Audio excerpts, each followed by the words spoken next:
جن ماں باپ نے اپنے بچوں کو ہمیشہ حلال کھلایا ہے وہ بچے اسلام کے بہترین سپاہی بنے گے. کیا کہنے ماشاءاللہ. وہ اسلام کی حفاظت کے لیے، احکام اسلام کی حفاظت کے لیے ہمیشہ تیار نظر آئیں گے.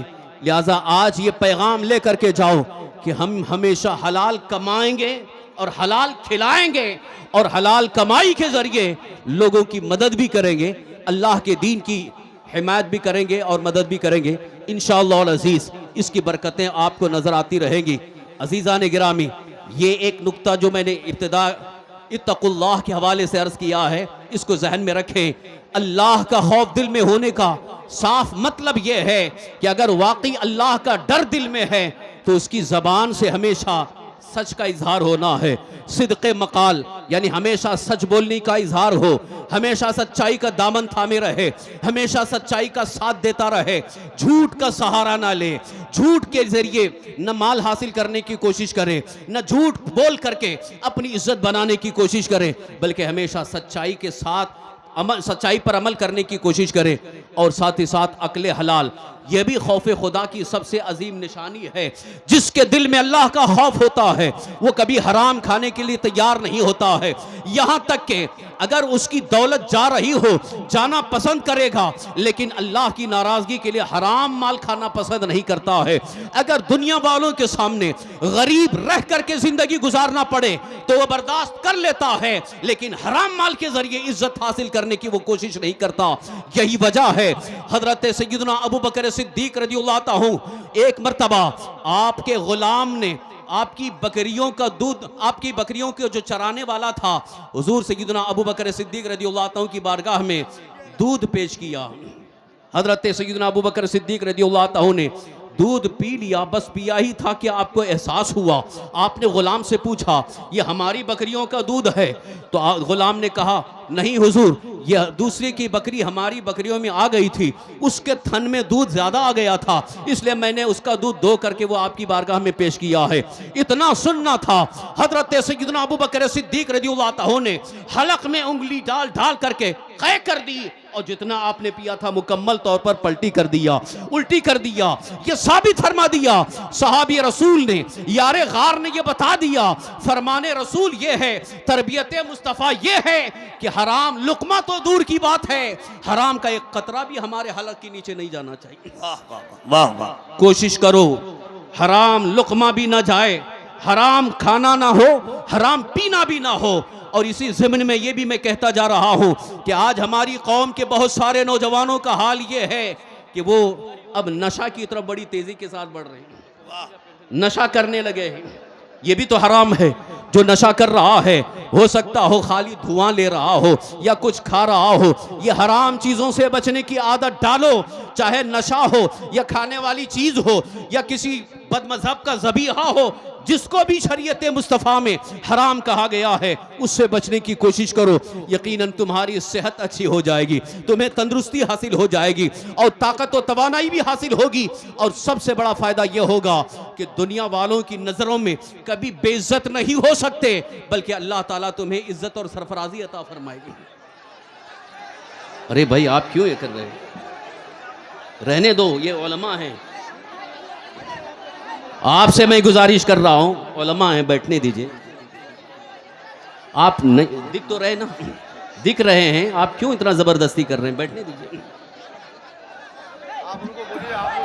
ارے بھائی آپ ہی کے لیے آئے ہیں، جب خطاب ہوگا تو دیکھ لیجئے گا. اتنی بھی جلدی کیا ہے؟ ابھی بیٹھے ہیں تو افرا تفری کیوں کر رہے ہیں؟ جلسہ چلنے دیجئے بھائی، تھوڑا صبر کیجئے. آپ کے لیے آئیں گے، حضرت کا دیدار بھی کیجئے گا گھنٹوں. بس خاموش تھوڑا سا رہیں، پروگرام چلنے دیں.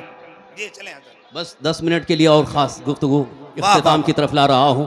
آپ بڑی توجہ کے ساتھ سن رہے ہیں اور توجہ کے ساتھ سنیں، لیکن اس نیت کے ساتھ کہ عمل کی کوشش کریں گے انشاءاللہ. آج سے یہ عہد کر کے جائیں کہ اب ہم کبھی حرام نہیں کھائیں گے. یہ وعدہ کر کے جاؤ کہ اب آئندہ کبھی حرام نہ لقمہ کھائیں گے، نہ کوئی حرام چیز اپنائیں گے، نہ کوئی حرام چیز استعمال کریں گے، بلکہ ہمیشہ حلال کھائیں اور حلال چیزیں استعمال کرنے کی کوشش کریں. اور خوف ذوالجلال یعنی اللہ کا خوف دل میں اگر ہے، یقیناً اسی خوف کی برکت سے آپ کی عبادات صحیح ہو جائیں گی، نمازیں پابندی کے ساتھ پڑھنے کی عادت پیدا ہو جائے گی۔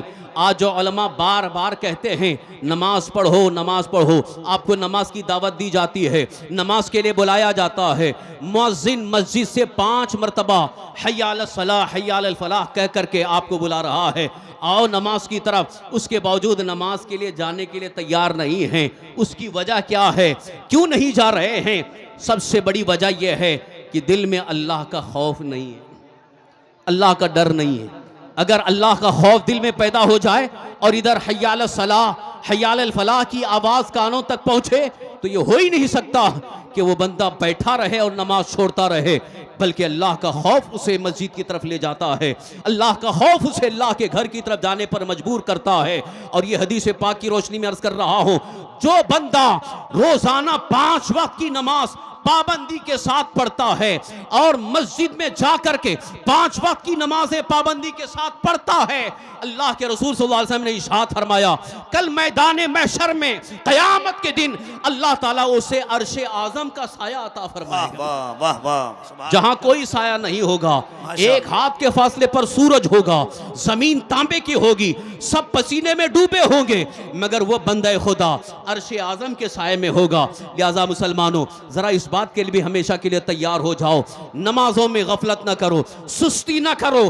جب نماز کا حکم آ جائے، جب نماز کی طرف دعوت آ جائے، جب اذان ہو جائے اور اسے ہی بیٹھ کر کے نماز قضا نہ کرو، بلکہ فوراً مسجد جا کر کے نماز ادا کرنے کی کوشش کرو۔ واقعی یہ خوف خدا آپ کو کامیابی کے بہت سارے راستے دکھا سکتا ہے، خوف خدا کی برکت سے کامیابی کی صورتیں نظر آئیں گی۔ اب آپ کو ایک مثال دے کر کے گفتگو ختم کر رہا ہوں، اگر خوف خدا پر کامیابی نہ ملتی، خوف خدا کی برکت سے کامیابی نہ ملتی، تو اس ہندوستان کی سرزمین پر خواجہ غریب نواز رضی اللہ عنہ کامیاب نہ ہوتے۔ واہ واہ، سبحان اللہ۔ بھگانے والے، آپ کو ہندوستان سے دور کرنے والے، آپ کو شکست دینے والے پوری طاقت کے ساتھ آئے تھے۔ کہیں جادو کی طاقت ہے، کہیں حکومت کی طاقت ہے، کہیں ہتھیار کی طاقت ہے، ساری طاقتیں ایک طرف، مگر خواجہ غریب نواز رضی اللہ عنہ کو ہلا نہ سکے، نہ ہلا سکے، نہ قدموں میں ڈگمگاہٹ پیدا ہو سکی، بلکہ جہاں خواجہ غریب نواز بیٹھے تھے آج بھی وہاں پر شان کے ساتھ موجود ہیں۔ یہ کامیابی کی سب سے بڑی دلیل ہے۔ جس کے دل میں اللہ کا خوف ہوتا ہے دنیا اسے زیر نہیں کر سکتی ہے، جس کے دل میں اللہ کا خوف صحیح معنوں میں ہوتا ہے وہ دنیا والوں کے سامنے محتاج نہیں ہوتا، وہ حکومت کا بھکاری نہیں ہوتا، بلکہ اللہ تعالیٰ اس کے قدموں کے نیچے روزی کا انتظام فرماتا ہے۔ اسی لئے قرآن پاک میں اللہ تعالیٰ نے وعدہ فرمایا ہے وَمَن يَتَّقِ اللَّهَ يَجْعَلْ لَهُ مَخْرَجًا وَيَرْزُقْهُ مِنْ حَيْثُ لَا يَحْتَسِبُ، جو صحیح معنوں میں اللہ سے ڈرتا ہے اللہ اس کے لیے نکلنے کی راہ عطا فرماتا ہے۔ اگر کہیں دشمنوں کے نرغے میں پھنسا بھی ہے اللہ تعالیٰ اس کے نکلنے کی راہ عطا فرماتا ہے، اس کے لیے گنجائش پیدا ہو جاتی ہے، اور فرماتا ہے اللہ تعالیٰ وَيَرْزُقْهُ مِنْ حَيْثُ لَا يَحْتَسِبُ، اسے وہاں سے روزی دے گا جہاں اس کا وہم و گمان بھی نہیں پہنچ سکتا۔ بے شک۔ آج روزی کے لیے ہم پریشان ہیں، روزی کے لیے بہت ساری پریشانیوں کا اظہار ہے۔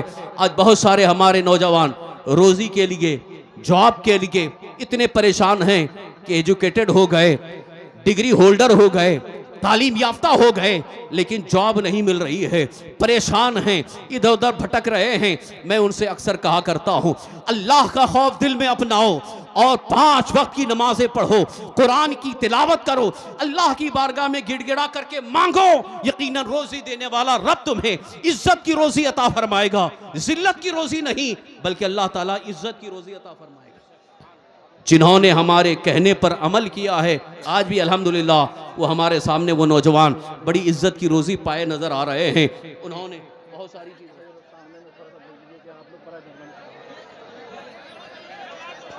اب حضرات خاموشی کے ساتھ، ابھی اگر آپ خاموش نہیں رہیں گے تو میں مفتی سلمان صاحب سے کہہ دوں گا کہ آپ تقریر مت کرو، چلو ساتھ میں۔ آپ یہی کہلوانا چاہتے ہیں تو خاموش ہو جائیے۔ کب سے میں بول رہا ہوں، شروع سے آپ کو بول رہا ہوں، جلسہ سننے کا مطلب ہے کہ ایک دم ایک خاموشی کے ساتھ سننا چاہیے۔ بس جو پیغام یہاں سے دیا جائے اس پیغام پر عمل کرنے کی کوشش کریں گے انشاءاللہ۔ بس آخری ایک پیغام انشاءاللہ اس پیغام کو اور علماء کے ذریعے آپ سنتے رہیں گے اور محافظ ناموس رسالت کے ذریعے بھی آپ سنیں گے کہ ہماری زندگی کا سب سے بڑا سرمایہ، توجہ کے ساتھ سنیے، ہماری زندگی کا سب سے بڑا سرمایہ، سب سے عظیم سرمایہ، سب سے اہم سرمایہ، سب سے اہم پونجی وہ ہمارا ایمان، ہمارا عقیدہ مسلک اعلیٰ حضرت کے مطابق ہونا چاہیے۔ کوشش کریں گے۔ آج کل بہت سارے فتنے سر اٹھا رہے ہیں، ایسے ایسے فتنے، نہ جانے کتنے فتنے اٹھ چکے اور کتنے تو غائب بھی ہو گئے، اب وہی کچھ نئی نئی شکل میں آ رہے ہیں، نئے نئے انداز میں آ رہے ہیں۔ مولائیت کا ایک الگ فتنہ کھڑا ہوا ہے، رافضیت کے لبادے میں مولائیت کا نام دے کر کے فتنہ کھڑا ہوا ہے اور ہمارے بہت سارے نوجوان اس فتنے میں بہہ جا رہے ہیں۔ لہٰذا آپ سے میں گزارش کروں گا، آج کے دور میں بھی اگر ایمان و عقیدے کی حفاظت کرنا ہے جو کہ ہماری زندگی کا سب سے اہم سرمایہ ہے، سب سے بڑی پونجی ہے، کیونکہ ایمان سلامت ہے تو دنیا میں کی ہوئی ساری نیکیاں ہمیں کام آئیں گی، اور اگر ایمان سلامت نہیں رہا تو کسی عمل کا کوئی ثواب نہیں ہے۔ نمازیں بھی بیکار، حج بھی بیکار، ساری عبادتیں بیکار، زندگی بھر روزے رکھے ہوں سب بیکار۔ ایمان بچاؤ، ایمان کی حفاظت کرو، عقیدہ بچاؤ، عقیدے کی حفاظت کرو۔ اس ایمان و عقیدے کی حفاظت کے لیے آج کے دور میں سب سے بہترین راستہ ہے وہ مسلک اعلیٰ حضرت ہے۔ سبحان اللہ، مسلک اعلیٰ حضرت پر قائم رہو، اور اس کی تشریح ہمارے علماء اہل سنت نے بڑے واضح انداز میں پیش فرما دیا ہے۔ بس اس کا ایک خلاصہ جو ہم بار بار آپ کے سامنے پیش کرتے ہیں، مسلک اعلیٰ حضرت کی ایک عظیم پہچان یہ ہے جس کو اعلیٰ حضرت نے یوں پیش کیا ہے: انہیں جانا، انہیں مانا، نہ رکھا غیر سے کام، للہ الحمد میں دنیا سے مسلمان گیا، جان ہے عشق مصطفیٰ، روز فضو کرے خدا، جس کو ہو درد کا مزہ، ناز دبا اٹھائے کیوں۔ اللہ تعالیٰ کی بارگاہ میں ہمیشہ دعا کرتے رہیں کہ اللہ تعالیٰ ہمارا ایمان اور عقیدہ محفوظ رکھے، ایمان کی حفاظت فرمائے، اور ساتھ ہی ساتھ اپنے بچوں اور اپنی بچیوں کے ایمان و عقیدے کی حفاظت کی بھی کوشش کریں گے انشاءاللہ۔